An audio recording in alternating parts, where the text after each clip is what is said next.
ビダールの仮面を脱ぎ捨てた改良ボードに荒屋敷タイプ E を搭載し、決戦仕様に換装し、キマリスの名も取り戻したガンダムキマリスビダールを今回はメタル。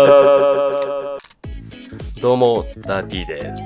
今回は鉄血のオルフェンズよりガンダムキマリスビダールをメタルビルド風に制作していきます。塗料などは概要欄にも記載しておきますので参考にしていただければと思います。では早速一緒に作っていきましょう。フェイズ1仮組。まずはニッパーでゲートを少し残してカット。その後片刃ニッパーできれいに二度切りしていきます。あとは説明書通りに組み上げます。そして仮組み完了です。プロポーションとかディテールはかなりいいキットですよね。フェーズ2パーツ処理。まずはパーティングラインが気になるパーツすべてを処理しておきます。一例で腕のパーツですね。400番、600番、800番とヤスリがけをして消していきます。次は後はめ加工が厄介なところは段差を合わせて目立ちにくく処理していきます。パーツを組んだままヤスリがけをしてこんな感じに段差をなくしておきます。肩のアーマーはスポンジヤスリを使って合わせ目の段差を鳴らしておきました。次は後はめ加工しなくても大丈夫なパーツを接着して合わせ目を消していきます。タミヤセメントの流し込みタイプの速乾を使って無牛硬化したらヤスリできれいに整えます。こんな感じできれいに消せました。次は段落ちモールドを作って合わせ目をごまかしていきます。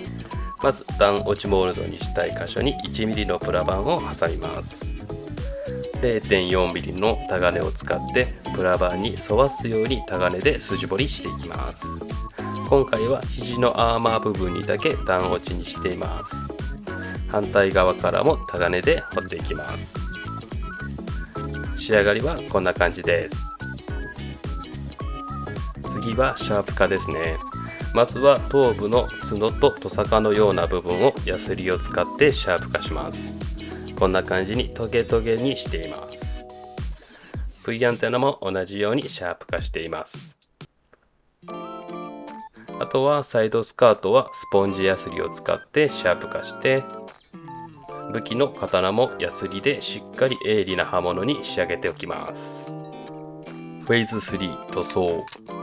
メタルビルド風に仕上げるために重要な塗装は種類も多いので効率のいい順番で塗装していきます。まずはこれらのパーツにメタルバイオレットで塗装していきます。サーフェイサーとかはせずそのまま塗装していきます。青みの強いしっかりした綺麗な紫色です。次はマスキングで肘アーマー部分だけを塗装します。で、ここの三角になる部分なんですが、後に違う色を塗装するので、このように次の塗装も兼ねてマスキングして、最後に上に蓋をするようにしてマスキングしておきます。すると次はこの1枚を取るとマスキングの8割は終わっているということですね。で、他にはこれらのパーツをメタルパープルで塗装します。先ほどの紫よりも鮮やかな明るい紫色です。で、塗装後は先ほどのマスキングテープを剥がして塗装した部分をマスキングしておきます。次はマスキング地獄です。まずスカートパーツは全てですね。で、フロントスカートを留めるパーツの上部の五角形の部分、肩アーマーのパーツ、トサカの後頭部にあたる部分で、 V アンテナの一つ後ろのパーツの三角の部分、これらをホワイト、レッド、ブルー、ニュートラルグレーを調色して成型色より濃いライトパープルを作っていきます。で、僕がアバウトに作ってしまうので調色のレシピはなく申し訳ないですが、こんな感じというしかないです。で、塗装後がこちらです。モールドがある部分でのマスキングなので綺麗に塗り分けられました。次は武器類の塗装です。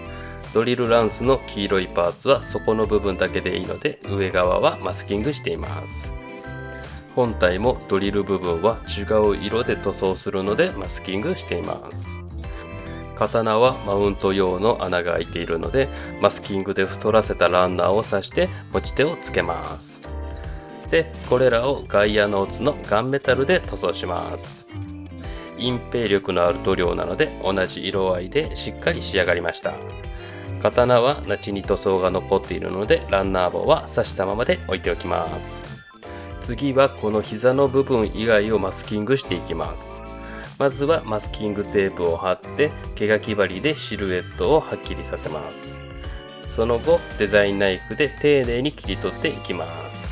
こんな感じですね。それ以外はフレームと先ほどメタルパープルを塗装した前腕のパーツ、それとシールドの下パーツです。それをガイアカラーのスターブライトアイアンで塗装します。で、こちら塗装後ですね。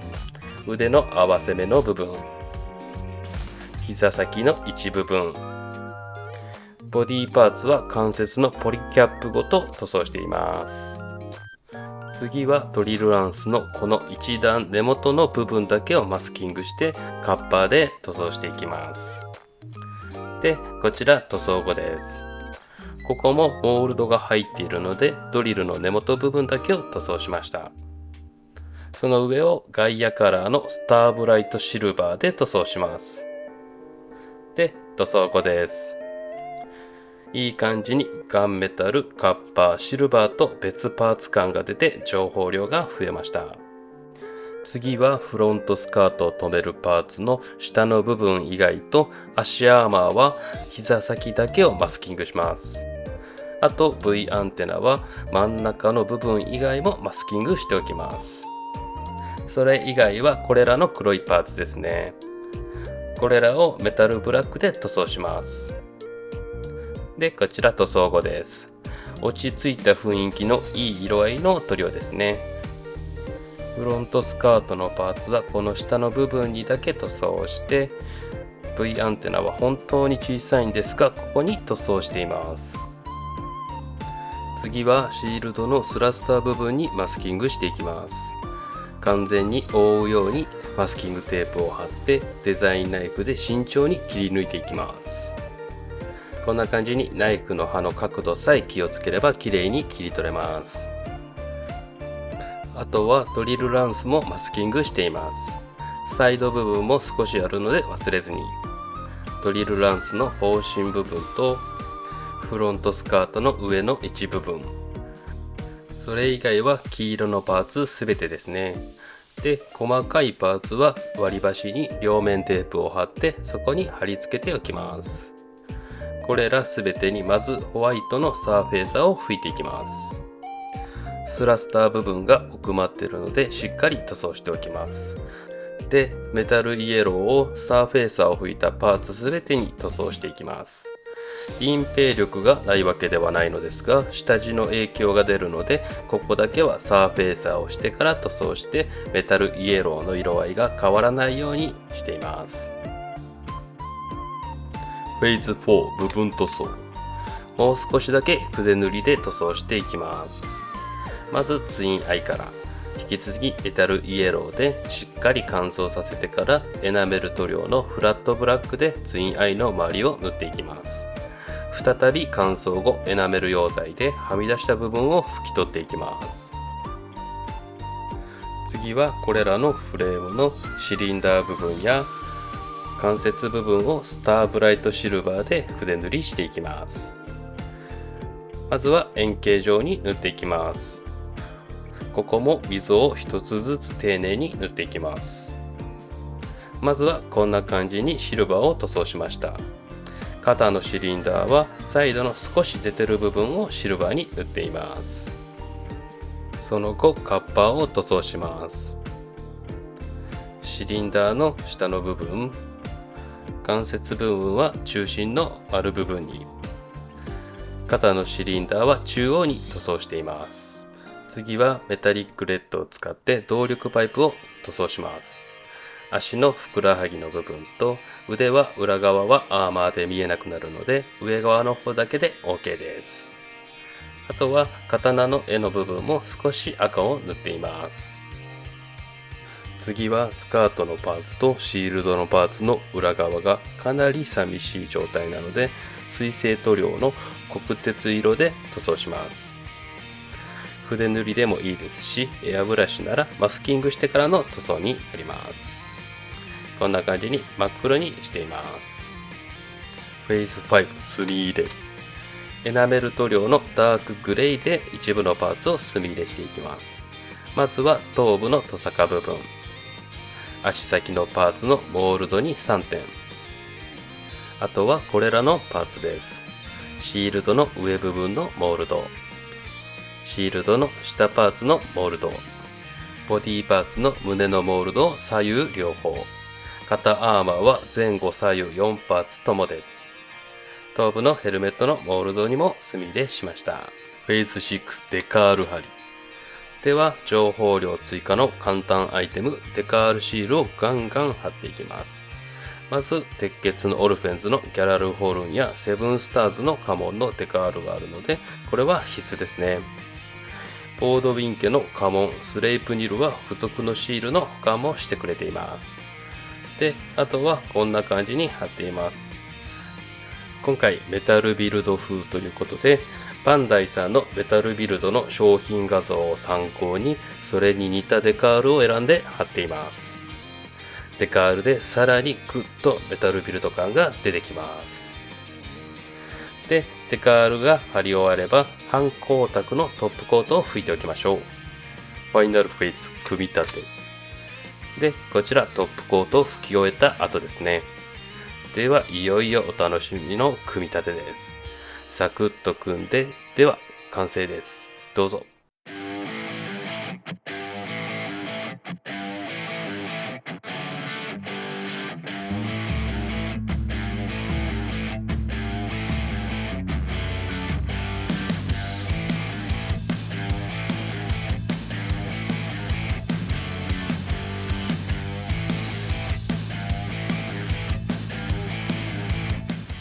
では比較です。完成後の方に勢い余って武器を待たせてしまっています。すみません。で、今回は9割型塗装に重きを置いた製作になりました。10色ぐらいによる塗り分け、また1つのパーツに対しても細かく塗装することによってパーツが細分化されたように見えるので情報量の追加になります。デカールシールによるラインやマークもさらに情報量の補いにもなっています。ではアップで見ていきます。今回は簡易的なパーツ処理のみで全部合わせ目を消したりはしませんでした。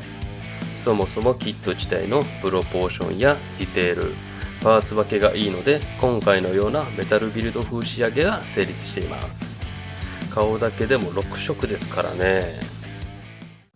いかがだったでしょうか。今回は HG ガンダムキマリスビダールをメタルビルド風仕上げで制作しました。いつも当チャンネルを見ていただいている方やアップの動画で気づいた方もいるかもしれませんが、実は1回ウェザリングして汚してるんですよね。仕上がりがメタリックの部分と汚しの調和が取れなくて山のように綿棒を使って拭き取ったという悲しい制作裏話があります。汚しと拭き上げで2日ロスしてますからね。少し拭き残しのウェザリングがちらほらあるのはそのせいです。